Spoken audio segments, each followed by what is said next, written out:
everybody. It's 6:30 on Tuesday, July 23rd. We're going to call the meeting of the Carson City School Board to order. We'll start with item 1, adoption of the agenda. A motion and a second by Lupe, Walker, and Walker made the motion, and Ramirez seconded it. Any board discussion? Seeing none, any public comment on this item? Seeing none, all those in favor? Aye. Any opposed? Motion carries. Item 2 is the flag salute. Please join me in the Pledge of Allegiance. I pledge allegiance to the flag of the United States of America and to the republic for which it stands, one nation, under God, indivisible, with liberty and justice for all. Thank you. Item 3 is the superintendent's report for information only. Superintendent Fueling. First, I'd like to start out with a thank you to my wife for allowing me to celebrate my 19th wedding anniversary here this evening. So I owe her. Yeah. Yeah, happy anniversary.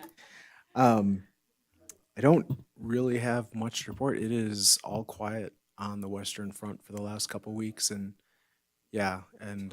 slowly people are starting to trickle back in, and a lot of planning work to get the school year started. So I hope all of our school staff, if you happen to be watching this, I hope you're on a beach somewhere. So that is all I have. Okay, thank you.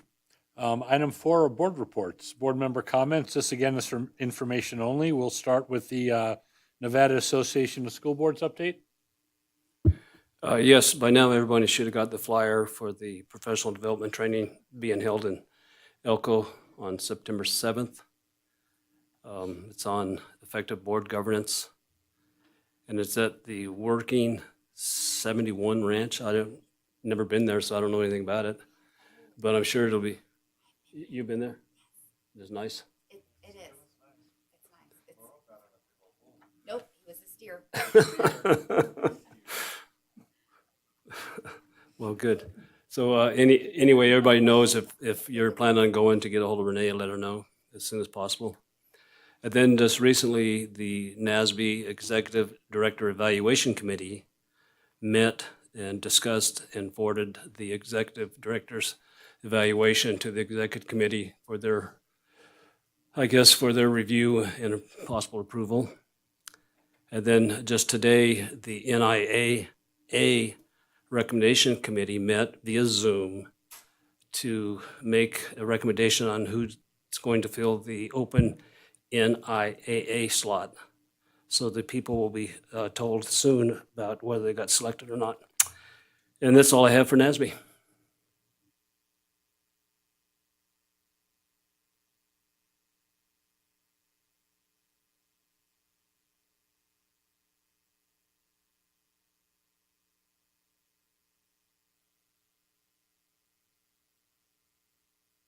Sure.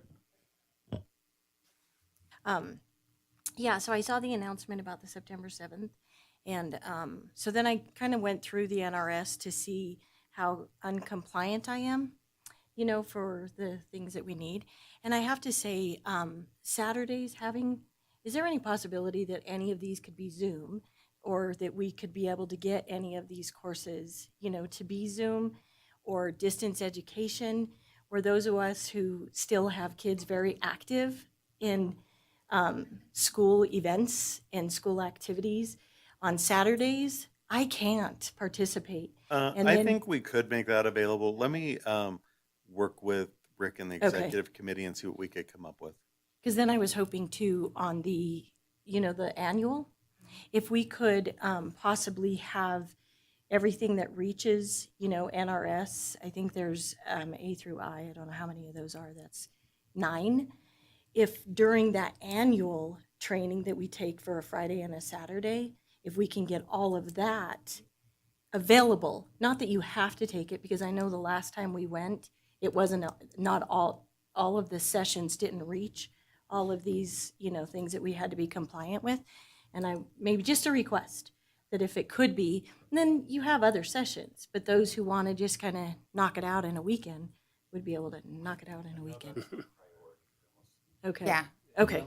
Do all sessions based on those different areas. And I was going to say, usually the annual conference, you're able to get all the hours for the year that you need at the annual conference. If you can't make all of them, usually there's enough there to fill everything. Oh, you're welcome. Good question. I have nothing else. Okay, thank you, Rich. We're going to move on to announcements. School is out of session, so we do not have any high school reports, but from the students, but we are going to come back to the board. And we'll start with Laurel. No If you report would. tonight. Okay, Rich, No report. Molly? Okay, so I'm very excited on August 1st, 8:30 in the morning, after consent agenda for the Board of Supervisors is passed and they're done with the consent agenda. The Empire Law Alignment adjustment will be on the meeting, so if anybody could attend, I know Superintendent Fueling will be there, but if anybody in support, unfortunately, I will not. And we're bringing our daughter back to school on that day, so I won't be able to attend, but if anybody else can. August 1st, Thursday, August 1st, the meeting starts at, Board of Supervisors starts at 8:30. They do public comment, consent agenda, and it should be the first agenda item after that, is what we were told. So, yeah, so it would be great if you could all, or whomever can show their support. That would be fantastic. Thank you. Will do, thank you. Mike? No report this evening. Okay, Laurel, or excuse me, Lupe? No report either. I don't have a report either, but I would like to, for those that don't know, and out of respect for privacy, I'm not going to say who, but we did lose 2 educators recently. They had unfortunately passed away, and I just would like to take a moment of silence for them and to, wish their families well. So if you would, just for a moment.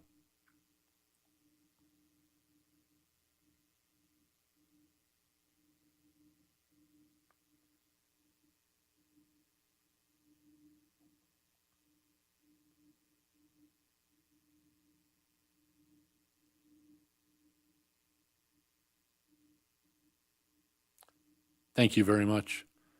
Just want to extend our, our condolences and our best wishes to their family, loved ones, and friends during this time. And I'm sure if folks have any questions at the schools, they can go through the appropriate channels, and we want to make sure everyone's doing okay.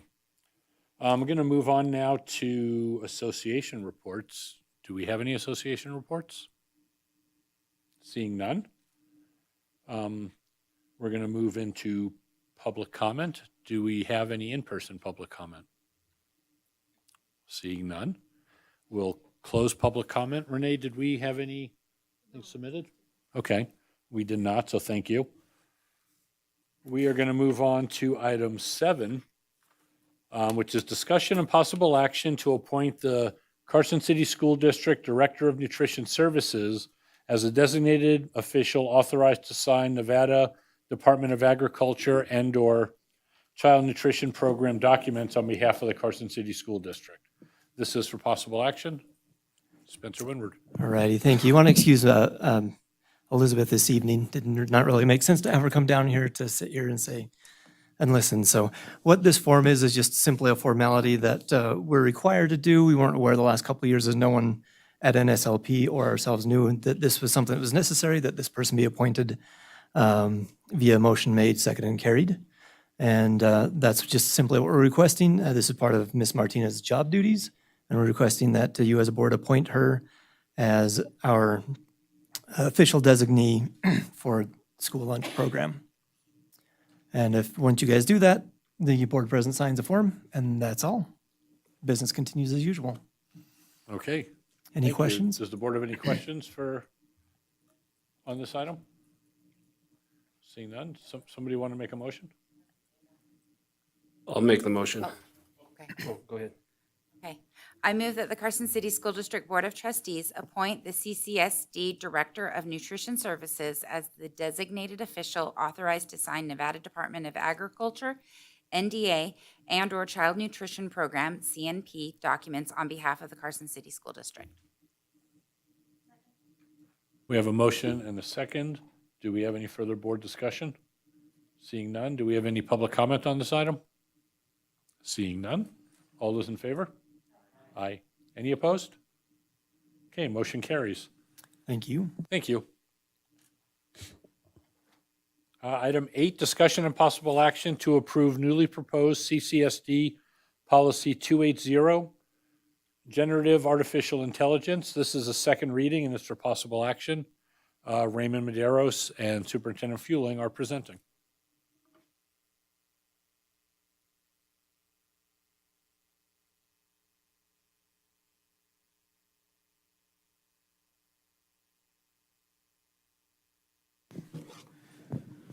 Good evening. Thank you, President Cassioppo. Good evening, trustees. At the last meeting, we brought to you a look at the district's new to be considered policy regarding artificial intelligence. During the conversation last week, I don't believe there were any recommendations to make any changes. And just again, this is a really, as I know some of the trustees weren't here, this is a really kind of high level belief statement at this point regarding artificial intelligence and the use within schools and within education. I very much think there's a possibility we'll be back to you within the next year and there'll be a change just by the nature of it. So, but this is kind of our jumping off point, so for consideration. I know I missed it, but I just noticed a couple little typos and stylistic things, if you don't We mind should have me used pointing. AI to generate this. We So, likely wouldn't.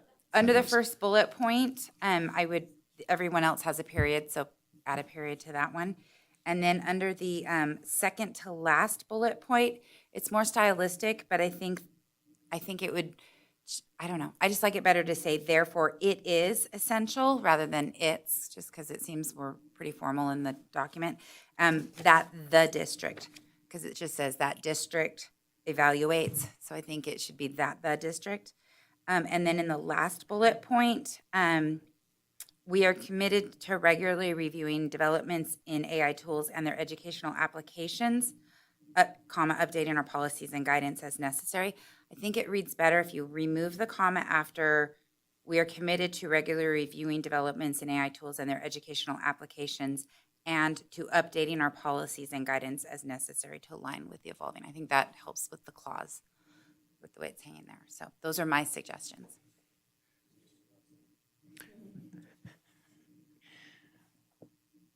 Trustee Crossman, sorry, what was the first one you pointed out? You said, was there a Oh, dash? the first bullet point just doesn't have a period at the end of the, Oh, gotcha. Okay. I think the last bullet point's really the most important, just because this is so fluid. And so I guess the question is, this is a lot for one person. So whose responsibility is it really to stay on top of this? Is it just Raymond, or is there a team of people that are going to be kind of looking at this? Because these things are changing so rapidly that I could see it taking a lot of somebody's time. I'll take that question. So this is a collaborative effort between the technology department and the educational services department. So they have curriculum coaches and they have a deep staff. I don't want to say a deep staff, but they have a deeper staff than technology as well. So we're looking at it from different perspectives. So collectively, I think is where the effort's going to come from. So we'll have folks at the school as well as the district level. So different levels of feedback coming in to assist us with this. And I would say to Trustee Walker, the plan for the beginning of the year. So in creating this, there were a lot of meetings held with staff, with students, NDE, just gathering as much feedback as we could. Going into the school year, we're kind of working on this, but expecting to offer some kind of professional learning around this, not required at this point, but just for those who, we already have early adopters, they're running with it. But for those who are interested in dipping their toes in the water, and so we're looking to go around the schools at the beginning of the year and just make it open if someone wants to come and talk about the topic and try to figure out where the interests are. And once we've gathered all that information, from there start kind of plotting out what maybe some professional learning around this could look like that would be useful for our staff in terms of helping with their work, but also helping students be introduced to this in various ways. So there's still some work to do in terms of figuring out what like the platform is. There's new ones all the time coming out. But we will definitely be dipping our toe in the water next year.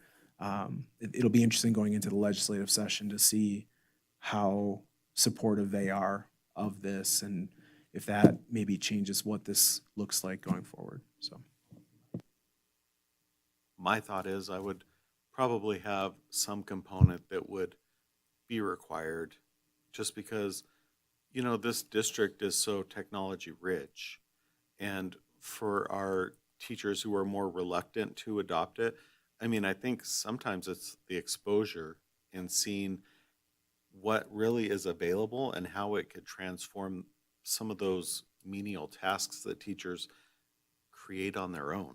And so at some point, I think optional is great for those more advanced things, but I think at some component where there's that introduction for all of our teachers, because there are incredible tools that truly will save them time and increase their productivity.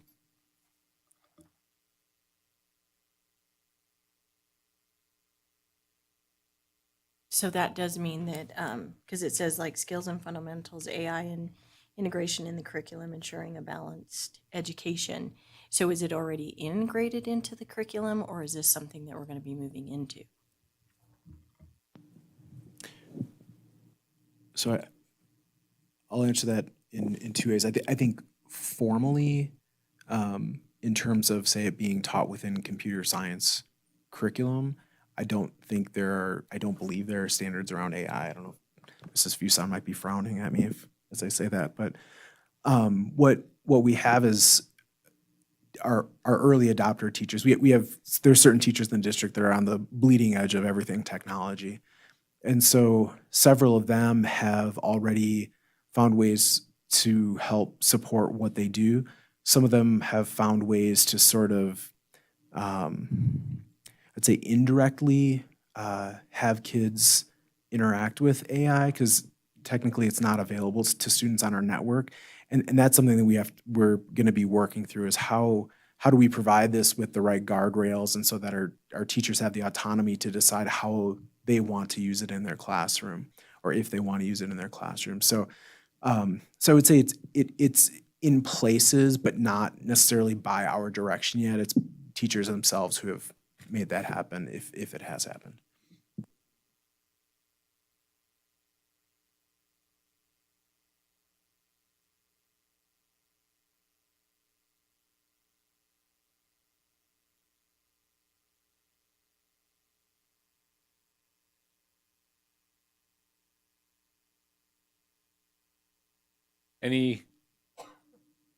Sorry, did you have anything else or we want to just field questions still? I think we're good, yeah. Okay, any additional questions on the board?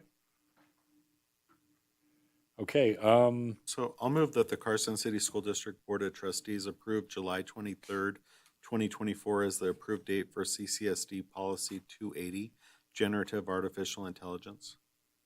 I'll second it. motion and a second? Mr. President, Yes, sir. is the motion subject to the? Oh, the is the comments motion noted today? subject to the recommended changes? With the recommended changes, please. Rich, you still good with the second?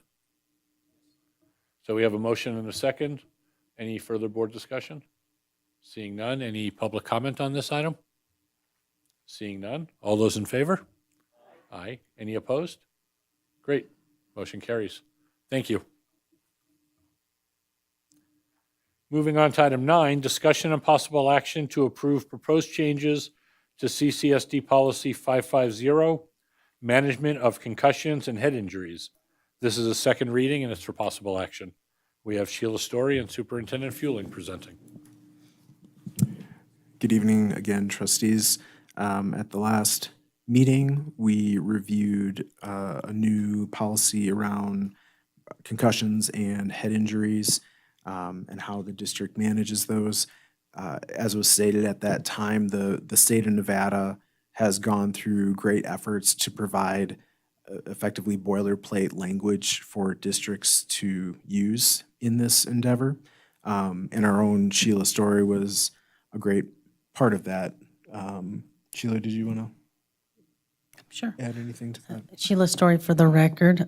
Thank you for having us this evening. Yes, this is a new, or an addition to the concussion policy that helps to include return to learn along with return to play protocols, just not for athletes, but all students who attend the Carson City School District, which means if a student was to sustain a head injury of some type, whether it's during school hours or during a sponsored school event and or outside of school hours, and we are notified, we will then follow through with the concussion protocol that has been drawn up. Perfect. So again, this is following with what the state, the Department of Education, along with some of their partners, have come up with for us to move forward. There is, I would say, there is a chance that this policy in the future may change a little bit. There was some talk of maybe some further clarifications, but at this point, we haven't received anything else. So, was there something you wanted to recommend?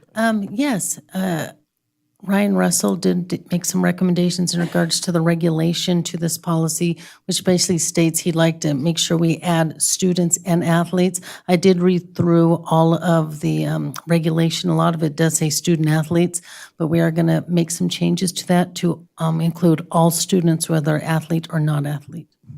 So at some point here in the future, we'll be like reviewing the regulation that we looked at last time and maybe just making some surgical changes to the names or how the students and athletes are named in there. But otherwise, fully carrying out the obligations of this, which I'm very thankful Sheila and Adam Hunsaker at the high school have already really been actively looking at what have been carrying out the expectations of this bill already. So I think we're in a good place, just looking to have the policy approved, and we'll move forward from there. A question, wouldn't it just be easier when we're approving this now to suggest that change that we include students and student athletes throughout the policy and not have to come back and revise it? So I believe, if I understood the issue, it's not so much the language in this policy, it's in the actual regulation that we looked at last time. Right, but we would bring it back to you again if we made some of those adjustments, just as part of our process.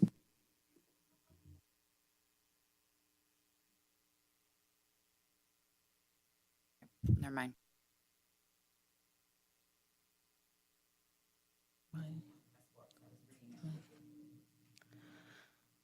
And if I may make one more comment, I just want to let you know that there's going to be training that is going to be conducted on August 16th for all of our student health offices and all of our clinical aid and RNs. We're going to be going through the entire policy, and we're going to be mapping out exactly what a concussion assessment looks like and what has to be conducted, along with the communication piece to the parents, the faculty and staff, administration, doctors, et cetera, for children to return to learn. So there is a training component that will be followed through. Okay, thank you very much. Do we have any questions on the board? And if not, this is a second reading for possible action.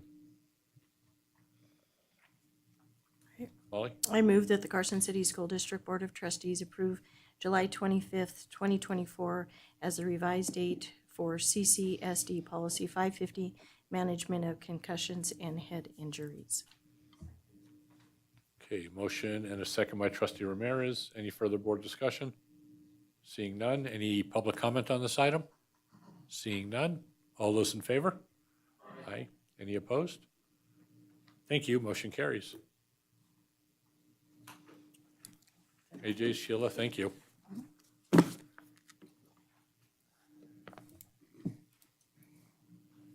Moving on to item 10, informational update on the district's strategic plan, Empower Carson City 2027, to include the superintendent's goals for the 2024 calendar year.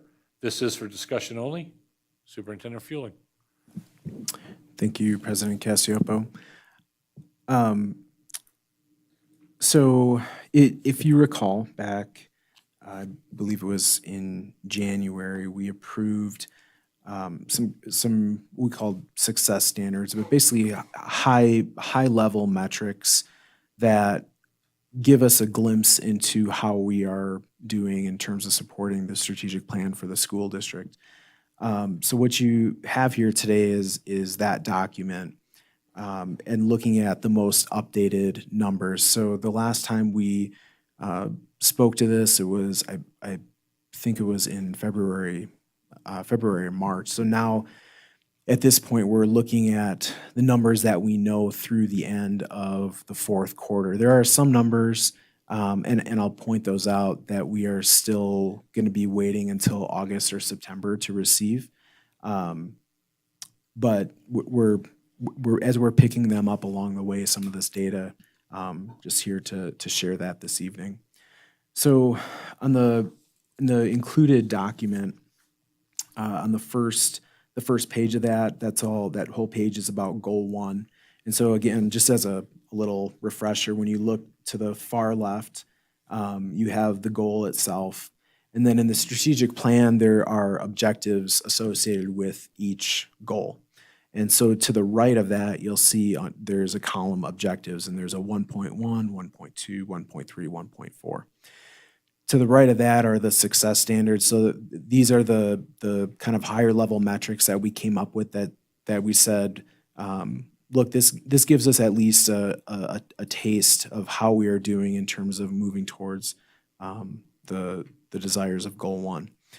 So in the fourth quarter, and then as you go to the right, then you have kind of each quarter of the school year. And so as the data is looked at this certain period of time, that's giving us our point of comparison. So in that top one, all Carson City School District vacant positions will on average have 3 qualified candidates apply. In the 22-23 school year, that was our benchmark. It was 82.05%. And that was looking back at the entire previous school year. So now looking in summer of 2024 and looking back at this last school year, what was the percentage of our positions that had at least 3 qualified candidates? And so it was 86.5%. So of course, we'd love it to be 100%, but at least it's trending in the right direction, and hopefully that will continue to go up. Jumping down, and I'll just note again for clarity. So the next success standard down, it says Carson City School District will maintain less than 5% of benefited positions being vacant during this school year. And so when you look at 2023, the number was 7.2%. And during this last school year, at one point, it was 2.84%. So for some of these, you have to look at a point in time and choose a point in time to look at. And so for this one, it would make sense, I feel, that if you're looking at what point in time during a school year does it say the most or matter the most as far as what your vacancy levels look like, when you're kind of late fall, early winter, like say October, that's a really good snapshot. I mean, that's basically your start of the school year. Here's what we got. Here's what we're going with. And so that's where that 2.84% and previously that 7.2%. So that's why as you go to the right, you'll see the next time that column appears white, it's also under winter. So when I report to you in the month of December, around the month of December, we'll have that percentage amount filled in red so that we'll be talking about it at that board meeting. Going down to the bottom, 90% of staff believe CCSD is a good place to work. This one is one that I have to own messing up. I had made the mistake. So the last 2 years we've done the Jack survey. And in the previous year, there was also a survey that Mr. Sadler had sent out where the question, a very plain question of, I believe CCSD is a good place to work, was put in there. And that's where the removing neutral or negative responses, 79.3% of staff responded as a yes. Where I'm pulling this 86% from is not the same question. So from the Jack survey, there were similar-ish questions in terms of, I guess, feel of being here, but it wasn't asked anywhere nearly the same way or as directly, where I think it's really comparable. So that is something that next year when we do the Jack survey, I'll be sure, and it's not on the Jack committee, this is entirely on me, but clearly getting that question in there when we do send it out. I'm kind of wondering, like, as I'm thinking about this, it's a lot of information, but the data that is highlighted in red, I could see good trends. When I'm thinking about things like that, last question, I'm almost wondering if there's not a way to capture that satisfaction without just asking the question. Like, when we have highly satisfied employees, you know, they're staying in their jobs. You know, it should be reflected in what's happening in school performance plans. And I just think that sometimes you ask those questions and we all take those surveys and just kind of click, click, click. I got something else to do, right? I mean, honestly, and it's kind of beyond just the question, and I don't mind the question, but in addition to the question, what does this really look like? When we have happy employees, what does that look like in our district? And so I think that's kind of taking it to the deeper level. Instead of just on paper, people say they're happy.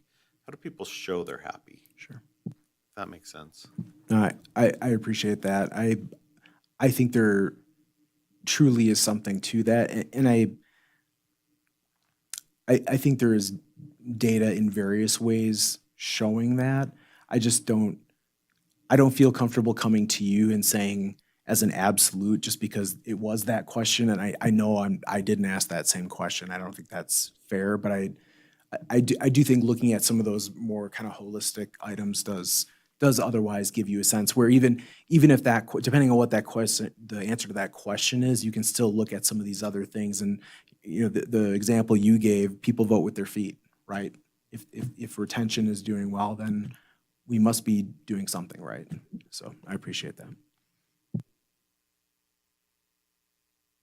Just for practice of the meeting, do you want us to hold off questions one goal at a time? No, I would Or say wait just ask them as they come up. I think that's fine. Yeah, so in the consent agenda or the informational items, there were, you know, like 7 classified that resigned as of the end of the month in July, and then, you know, 6 obviously for in-minute or class certified, and 2 were unfortunate. Is that like normal? Are those numbers low, high, you know, for in the middle of the summer for employees to do that? So I can get back to you on specifics. I would think at least for last summer, I know we could pull this, and I think for previous years, just because we have this kind of documentation. So it sort of gets back to, so I'll say yes, not 100%, but yes. And what we've seen in previous years is we'll be informed of some as we get toward the end of the school year, but then during the summer, it seems there's always kind of a fresh blush of folks. When we did the $100,000, gosh, sorry. The $1,000 incentive for notification. I mean, the idea was to try to minimize that as much as possible. But I know, we've just found out that a couple of staff members that were hired early in the hiring process that now have they're not they have informed us that they are no longer coming here, and so it's really frustrating because you have principals that are betting on, they are planning with these people in mind, and then now it throws everything into a little bit of disarray, and it's late in the hiring season, and it's really hard to find people. So I would say, it's not unusual in any way, but we could certainly get numbers to take a look at. And I know HR is now really trying to collect when people are leaving, like what is the reasoning, right? So.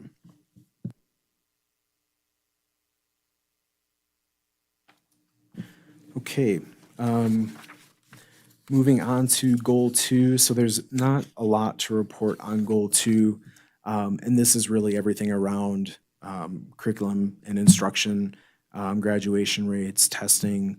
So we're not going to have this data finalized until August, potentially even early September. But then, and so I just wanted to point those out because when I initially put this together, I had made the summer 2024 cells white because I was expecting that we would potentially have that information, but we definitely don't. So going forward, it'll be the fall for these ones that'll be white. So every year in the fall, we'll be reporting on that. For goal number 3, the next page, the ratio of volunteers to the total student enrollment in the district. So basically, like, for example, last year,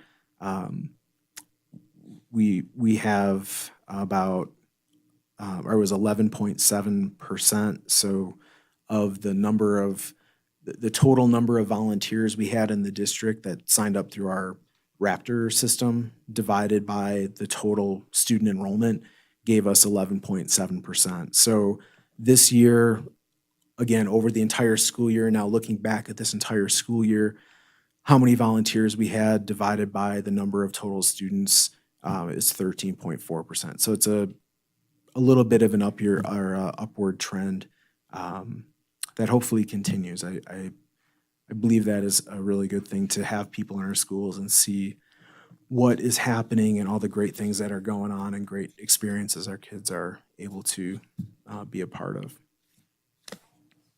Yep. I appreciate the willingness to have the success be that it increases 5% each year. But is there a point where we're going to max out the number of volunteers and you can't get up to 25% and then go 30? It's always the same 10 people or the same 20 people, but obviously increasing it. But should we have a cap? I don't know. I just feel like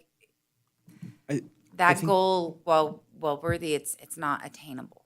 Well, I think it's important to when we first approved these. Part of the discussion was it's very likely that as we get into these, we're going to see where maybe there's some room for modification or improvement. I would agree that may be an area that I guess part of the problem going into for a lot of these things we just haven't had numbers, and so we're really seeing some of these things for the first time. And so when seeing 11.7%, I don't want to say it was a meaningless number, but I didn't know if that was good or bad, really. And it's not a number that is shared between school districts or, it's just not anywhere. So in my mind, it's certainly something we'd want to see trend upward at some point. I would assume it would plateau. There's some place. And when we get there, maybe we look at revising what that looks like. And even to add to that, prior to plateauing, we might find out that 5% just isn't a realistic number. Maybe it's 2 or 3% is. But if you're okay, I don't think there's any harm in setting that as a goal, and then we just revisit it and, adjust it accordingly.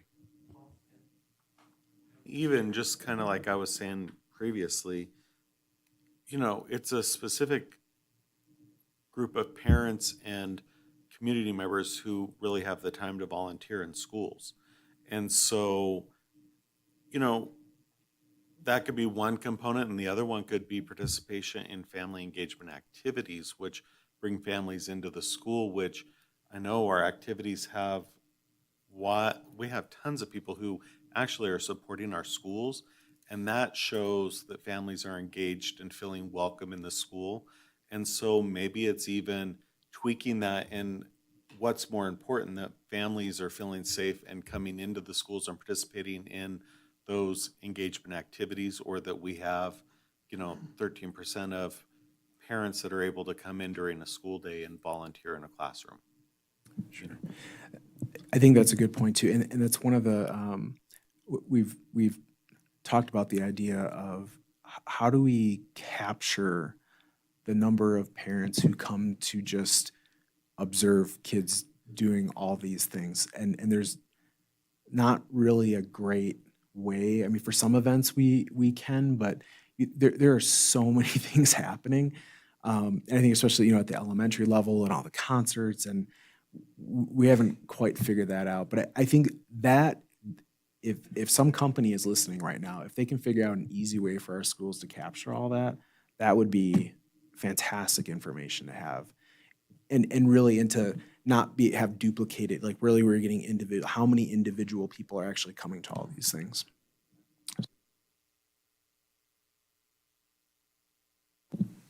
Okay, so then moving on to goal 4. Oh yeah, I wasn't going to mention it, but I'll mention it.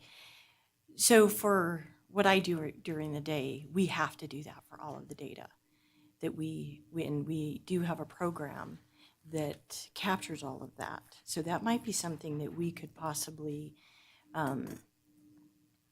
help with the school district as a volunteerism type of project as well. With our volunteers who capture that for us, they could possibly do that for the school district. So I can share that with you at a later time, because we have the program, and because we're extremely grant driven and we need all of that. We are Nevada Rural County's RSVP volunteer program. So that is something that we do. We capture every 5 minutes, so if that could be something that we just join an MOU and help. Yeah. Okay, so moving on to goal 4, looking at the climate survey data that happens each year. There was a slight increase, and just for context, I guess from 0 to 400, and so we aren't quite at 400 is as high as the number can go. So it's a slight increase from last year. I don't know that it's we certainly would like to see that number be higher, but at least it's moving slightly in the right direction. 25% of students grades 6 through 12 participating in co-curricular, extracurricular activities. This has turned into a much more difficult capture of data than I think I ever anticipated. So I think the problem is the high school with athletics has this fairly dialed in, I would say. But as far as everything else, and though there were some Herculean efforts by a couple people to help me out to try to capture some of this information, it was really inconsistent. And so for next school year, we are looking to build and actively building in Infinite Campus, where all of our other student information is housed. The ability to, if kids are participating in something, that it's just a matter of clicking that or uploading them as a participant in there, and then it's just logged. And so we can easily pull data out of there and really get a sense. And then all the other things you'd want to know about kids is attached to that same data. So if you wanted to get a sense of how many of our students with disabilities, IEPs, are participating in activities, in clubs, in sports, whatever it is, but looking to do that, ideally, if we can make it work even down to the elementary level, because there are some clubs at the elementary level, and I think just really having a sense of that and how much participation and our kids seeing what they activities they want to be a part of, I think would be really powerful. So I was disappointed not to be able to get that statistic, but we're at least certainly moving in a direction where we can start capturing that information. That is all for goal 4.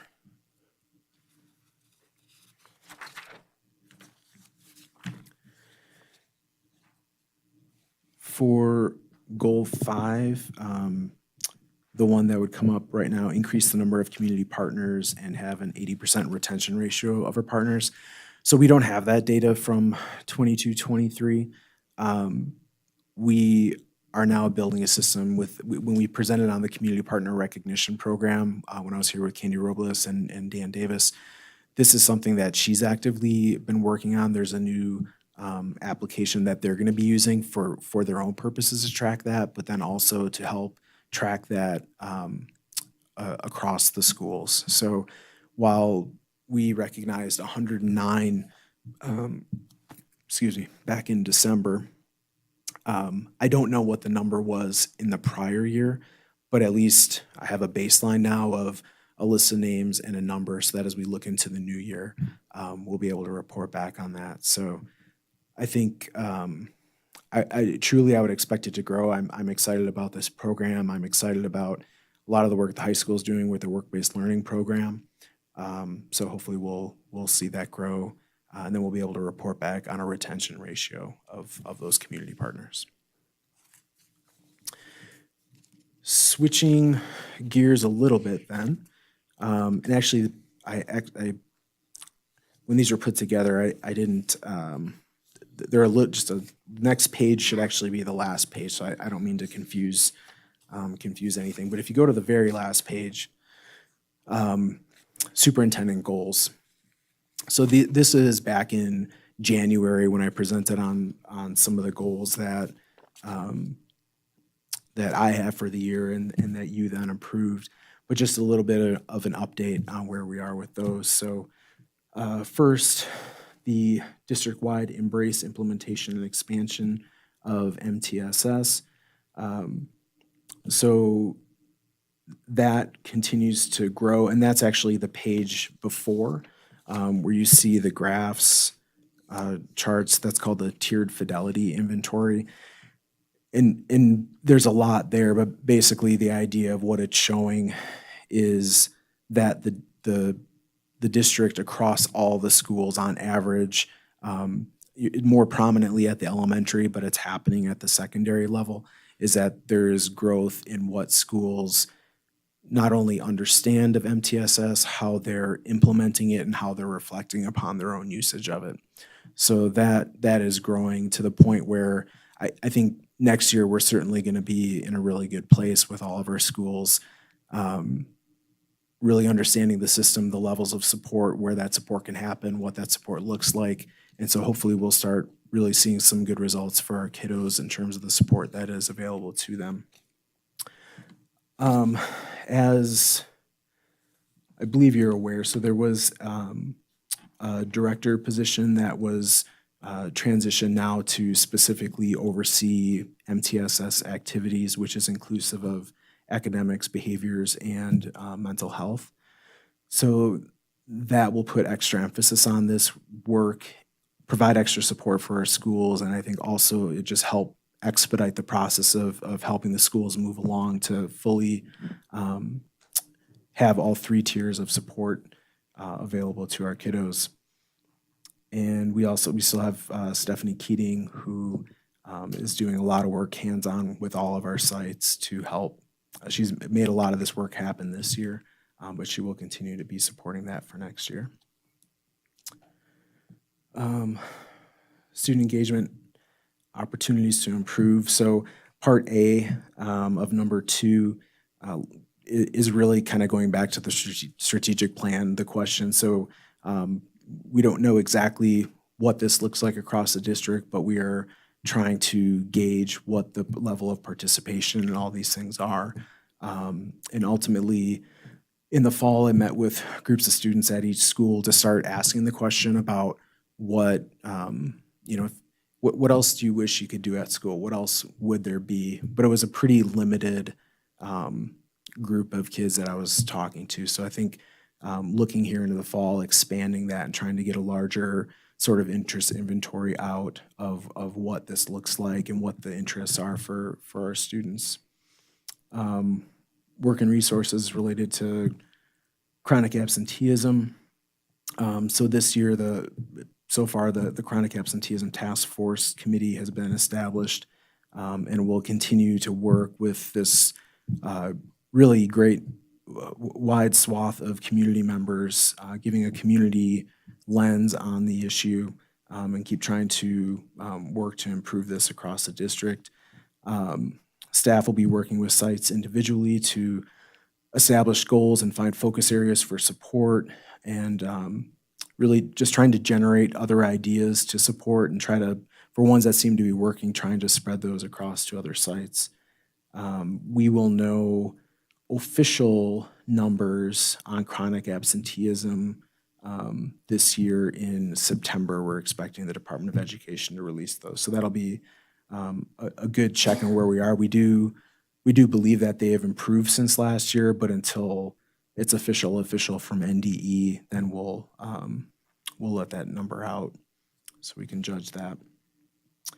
Number 3, as far as staffing, full staffing district-wide. So as of right now, in comparison to last year, you may remember when we had our new hire events, we talked about how our certified new hire and classified new hire were the biggest groups that we had ever had. And so we were celebrating in a sense because we were able to hire people, but it also reflected the prior, we had so many vacancies. So we were able to fill a lot of those positions. So last year for certified new hires, we had 70, at the event at least, we had 71. This year, we have 43. So that is effectively, we have not had to hire as many people. We still have some vacancies, but we are in a better place in terms of the volume of hiring that we had to do. For classified, last year, we had 51. This year, we have 23. So again, we do have some classified vacancies still open, but in terms of the number of positions we actually had to hire for, we were in a better place, so that number has dropped down. As of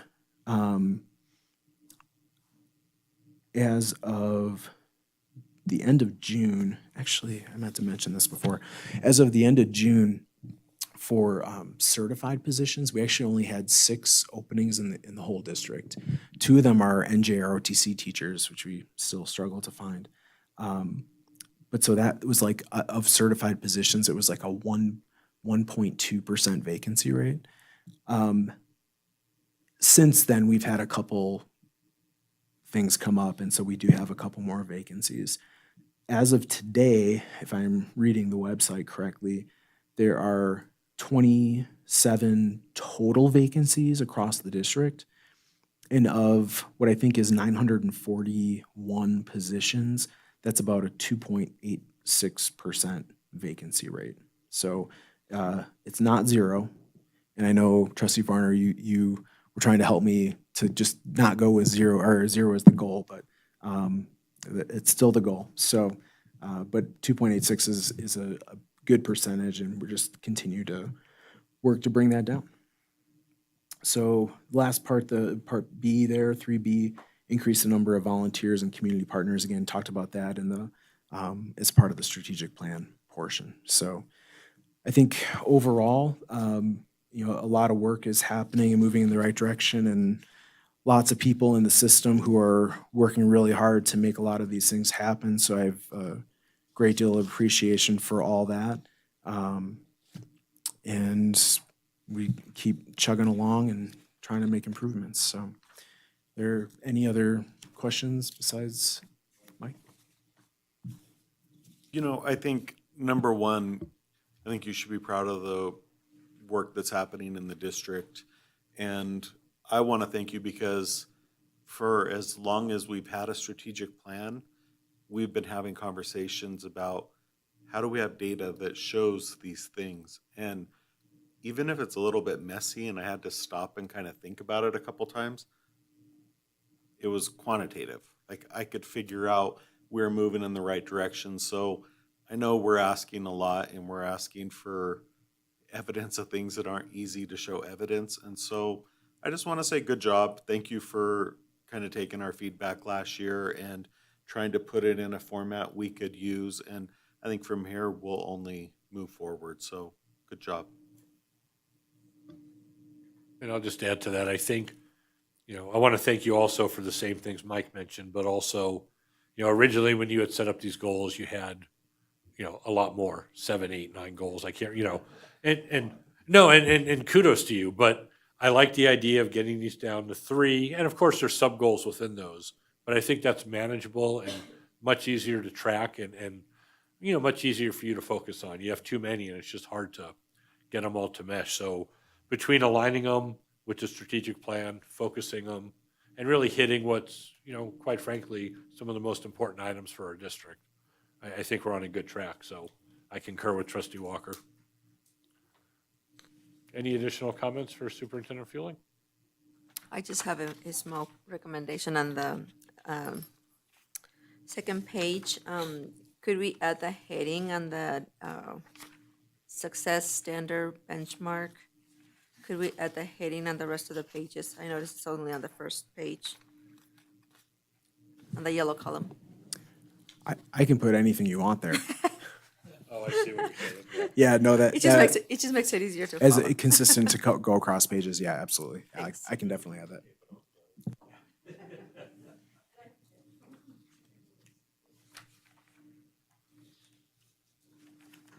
Okay, any other comments for Superintendent Fueling? Rich? Mr. Fielding, when do you think you'll revisit these? Because, your evaluation comes up in December, so it'd be nice to have updated information just at least prior to that, and maybe in a written format, way you address the goals so we can kind of review it. Sure. So I would expect, in my mind, the way this would happen, the fourth quarter data, I don't know that it necessarily happens right at the end of the fourth quarter. I think like presenting it now like I am in the summer, I think is probably reasonable given how we're trying to capture some of this.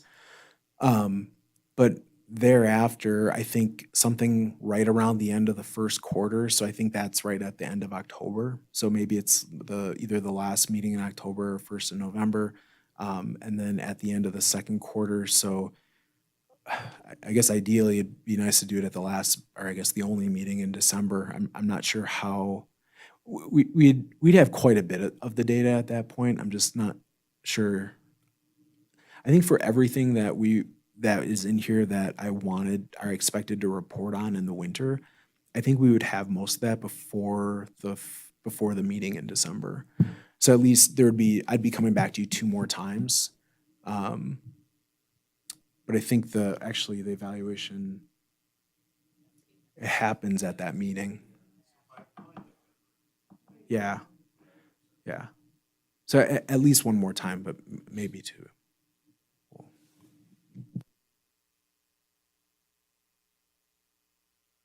Okay, thank you. We're going to move on to item 11. Informational update on the governor's acing state accountability metrics. This is for discussion only, and Superintendent Fueling will present. Okay, thank you again, President Cassioppo. During the 23-25 legislative session, there was a large increase in funding of about $2.6 billion, about 26%, that the legislature approved and the governor signed off on. As a part of that increase in funding, the governor wanted some additional accountability with that, so created what was called acing accountability. Many of the things that are within this are accountability metrics that we are very familiar with. Some of them were a little unique and quite honestly, in some ways, I think overdue for a little bit more of a holistic look at what matters in education. And interestingly, allowed some flexibility. So every district actually got to choose a metric of their own that they thought valuable to kind of telling their story and what was important to them. So I'll talk about that a little bit later. So what you have here, then this sheet was actually sent to us by the state of Nevada, by NDE. And at that time, this is back, I think it was sent in February, maybe March. It was trying to summarize all the information that they had on us so far. Some of it we had to provide to them. So for example, in the first item here, to what degree are districts effectively implementing resources? The school district ensures that evidence-based, high-quality reading and mathematics programs and primary instructional materials are used. All materials are on state-approved lists. So in that respect, we meet expectations. That is not information the state had, so we had to provide that to them. But it's not anything they have ever collected before, as far as we know. But it does make sense with the state requiring, or putting guardrails, kind of parameters on here are the materials that you can use. They've never actually checked to make sure that districts are using them. So let's check. So we're okay. Mrs. Fuson, good job. The next one, having a district, what's in your district performance plan, with the targets, the goals that are within there, increasing number of students with CCR diploma. So that, again, we meet expectations at this point. It'll be interesting to see. Some of this we're not, I don't want to say we're not exactly sure how they're calculating it, but once we get data back on this next year, to be able to go kind of backtrack into some of this and how they're actually calculating some of these things, I think will be helpful for us in terms of strategically planning how to meet some of these things. So then the one below that, the next blue item, to what degree K-3 students demonstrating mastery in literacy. So the 65% for both growth and then ultimately proficiency, sitting at above the 65th percentile, is a number that the state has determined for whatever reason. And so you can see to the right, the baseline. So for us in 22-23, we were at 41.1% of our students met or exceeded their personalized learning growth goal. And then below that, 30% of our students demonstrated grade level proficiency in reading. And just to clarify, because this is something that really gets lost in the news, it does not mean that only 30% of our kids read. Right? That is not what that means. The idea is that this proficiency mark, whatever it is supposed to reflect that they're reading at or near grade level and on a path to be like college level by the time they graduate. So below that, and then there's goals set. So again, the 65% for the academic growth goal, and then looking for a 5% increase in the proficiency number. So since our base in 22-23 was 30%, it's looking for a 5% increase. So the NDE has included the goal at 35%, just representing that 5% increase. Similar for math. So for mathematics, they're only looking at grades 4 through 8. And I'll just note that the initial numbers that when NDE sent this to us, the numbers are actually incorrect. I think these are Lander County's numbers. So that's why you have the very high quality cross out, strike through, and add of percentages there.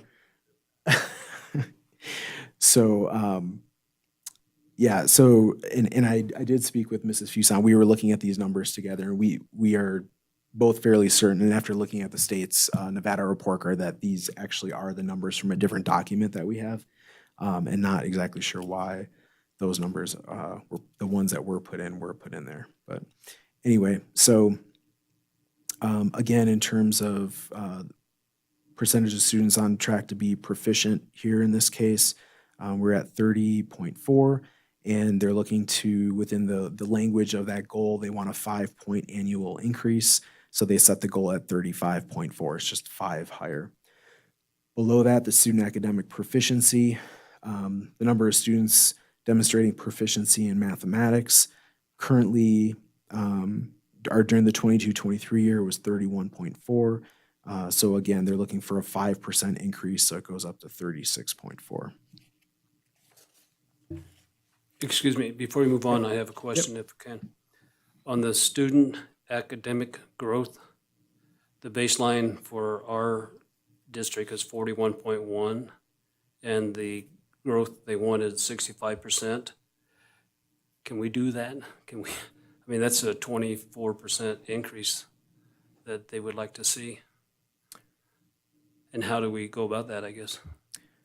So my understanding, and I don't claim to be an expert on this, and if Mrs. Fuson feels like she would like to come up and speak to this, I'd welcome her. But what I will say is that my understanding is that the folks who make the MAP tests, they don't think that is a reasonable number to reach, which says a lot. So. Hi, Tasha Fuson for the record. Mr. Fueling is absolutely correct. It is 100% ludicrous that is the goal, but that's what we do in the world of education. So we're going to do the best we can to try to at least make growth in that area. Most of the other goals that were set by the governor's ACing accountability framework, I feel did set reasonable increments up, like 5 points or 5%. That one in particular was the one very set goal, like here's the goal and we're not going to acknowledge or celebrate or support just growth towards it. It's hit this goal. But Superintendent Fueling is correct. Even the maker of the MAP assessment says it's not realistic.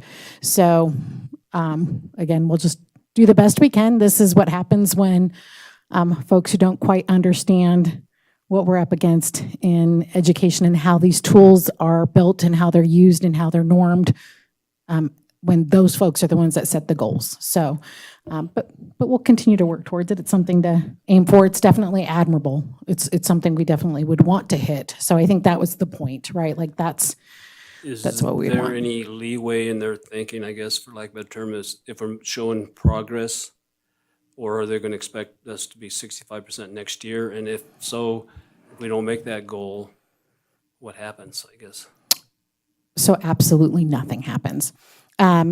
So in addition to these governor's ACing accountability goals, we also have, as you are all very familiar with, really the Nevada School Performance Framework, the NSPF. That's actually how our schools are rated by the state, if you will, the STAR system. That is still in existence. And it is that STAR system that actually is what mandates how much support we have to provide to schools. 1 and 2-star schools, of course, need more support. Those are approaching standards where a 3-star school is a school that's met, 4 and 5 or above. There's different layers of the type of level of support that districts and NDE themselves have to supply those schools depending on that framework. So that is actually what drives our work. I think, and I don't know who's watching, but I think the governor's ACing accountability is more all about just kind of posturing. You know, you've got a new governor saying, these are my expectations, so here they are, and rise to them. But currently there is no what ifs if you don't make it. It's just something for us, I think, to try to all aspire to. And I do believe NDE is trying to eventually, which will have to be done through an updated application to the federal government to try to take these and kind of merge them together so they will at one point in time work together, right? So that we're not fragmented looking at different goals that we're trying to reach. So again, they're admirable goals. I don't want to say that they're not. It's just currently it's not realistic based for anywhere, for any district within the state based on what our current level of achievement is. Tasha, on that same note, do you know, like for other districts in our state, was 65% kind of a number they're they would like all the districts to get to, or was 24% growth or something similar what the expectation was throughout the other districts? It's the same goal for all on that particular On that indicator. The particular other ones are based on what your baseline is. And again, there's like a 5% or 5-point growth, but that one is a set goal that all districts in the state are challenged to rise to. It's kind of like, think back to the old No Child Left Behind days where they set goals and then, then when we didn't meet them, all the states didn't meet them, then they had to recalibrate, that kind of thing. So I think that's just where it is. I mean, that is the gold standard of where we'd want to be. That is 100% where that's coming from. It's just currently without incremental growth towards that, not very realistic. Yeah, no, I understand. Thank you. I appreciate that. Nonetheless. So would that be the same then for like on page 2? It starts with, to what degree are high school graduates? They set at 75, and then down below a 20% decrease. Those are just set. Exactly. Okay. Exactly. Thank you very much. So continuing on, as Trustee Walt pointed out, a lot of these are going to be similar. This one is definitely, or to what degree are high school graduates prepared for success in college or career? So a lot of these are centered really around high school activities. And some of these, the base amounts haven't been given for us, and I don't, the rollout of this has been, I'll say, staggered. And so there have kind of been fits and starts of, let's get some things together, we'll give you something, and then there's nothing for a while, and then there'll be some more questions. So I'm not exactly sure why they don't have the base information in here. I would assume that as we are updated with the next rounds of this, as they're processing our information, they will include those numbers. One of the unique things as well with the ACing accountability is they're actually looking at how our workforce looks and how well we're doing in filling vacancies and that sort of thing, which, again, as I've presented, we've done a pretty decent job of that, I think, over the past 2 years trying to improve that. To what degree do districts have the workforce to meet the needs of every student? So these are also things, this was not information that NDE ever collected. And so it was a great effort to put some of this together. And going forward, we have some processes in place now where it's much easier to grab this sort of information. But looking at the unfilled positions, temporary positions, how many classrooms don't have a licensed educator, how your Title I schools doing in terms of having long-term substitutes or vacancies, and the percentage of budget allocated towards salaries and benefits of employees. So this information we've provided to them, and I don't know if they're still processing that or if what the exact holdup is in terms of updating this, but that will be updated as we start receiving sort of our grades on these things here in the coming months. The last thing to mention, we were offered the opportunity with this as well, and I give NDE and the governor a lot of credit in this, is trying to recognize that, different communities have different priorities in what they want to see in their schools. And so we were given the opportunity to have 1 or 2 goals that we thought valuable in our community. And for us, it was really easy because we have the strategic plan that makes it really straightforward in terms of what does our community value. So we created a goal around work-based learning and trying to expand that not only not just at the high school level, but work-based learning is really a continuum from elementary to high school. It looks different in different grade levels, but trying to find a way to gauge that. And that's something that Candy Robles actually is helping us with, as well as trying to figure out a way, how do we capture that across different grade levels? And so that's something we're actively working on. So we submitted an initial, and we just did 1 goal because this is all new and we didn't want to make it more complicated than it needed to be. So we submitted 1 goal. We knew something that was already in the strategic plan, something that we're already striving for.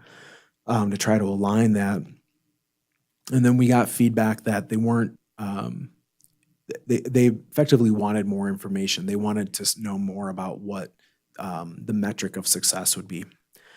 And so we submitted a rather detailed one. And then we didn't hear anything for 2 months. And then we got a response saying that they didn't like that. And so now we're resubmitting again. And now we're actually submitting the goal to be exactly what it is within the strategic plan in terms of the type of work-based learning participation we would like to see. So we will see what the response is. So we don't actually have this goal established yet because the Department of Education hasn't approved it. I would assume before the school year starts, we probably will have something approved, and then we can report back on that. So, and at that point, we may have more information about how we have performed according to these accountability metrics for the year. So that really is it. And as Mrs. Fuson mentioned, it's not, there's, along with this is nothing punitive at this point. Officially, I think unofficially, I was a little frustrated when there was a presentation of the governor had ordered an audit of all the school districts and asked for a huge amount of information. And some of the things that came out of that audit were somewhat negative in terms of required reports that weren't occurring or various other things. But it was presented as, look, we just put all this money into education and their districts are not performing. Well, all the data in that audit was from the 22-23 school year, which is before any of this money came into education. So there's things like that, and I worry about how it's going to be presented or postured, I guess, during the legislative session. And it may be that if the acing accountability metrics don't come back, like, look, all this movement happened in 1 year, that somehow it's frowned upon. I think it's really unrealistic when you have 30 years of underfunding that in 1 year that you're going to have this amazing shift in terms of what the governor is expecting. So I think that's just the message we have to have out there. I certainly hope that we have positive movement, but this has all happened during really difficult times for education and for kids and for families. So we will continue doing our best and making a case to keep supporting education across the state. So that's all I have. No, we appreciate that. I think you made some good points. Any more questions for Superintendent Fueling? Okay, seeing none, thank you. Appreciate the report. Before I move on to the consent agenda approval, I neglected to mention that Trustee Clapham wasn't here tonight, and he had let us know ahead of time. So I just wanted to make sure we put that on the record that his absence was known and he requested to be absent. So moving on to item 12, approval of the consent agenda. This is for possible action. Motion and a second. Any board discussion on this? Seeing none. Public comment? Seeing none. All those in favor? Aye. Item 13, informational items for discussion only. This is for the board. Any questions on the informational items? Seeing none. Item 14 is requests for future agenda topics. Molly? I don't know if I saw it in an email or somewhere that we were going to get an update on summer school. Did I see that somewhere? Or was it at the last meeting and I missed it? However, can we get an update on summer school? Maybe it was a vision. I don't know, but yeah, if we could, was I? Maybe you were going to ask it at the last. That could be. Yeah, but if we could get an update on the summer school programs, I think middle school and high school, that'd be great.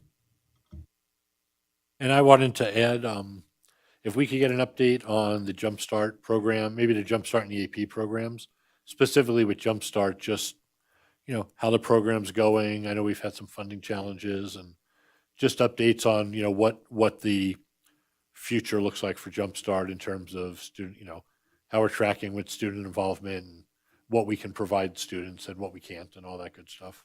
And Joe, I'd also ask, the cost and Yes. break down the costs and stuff like that. Yep.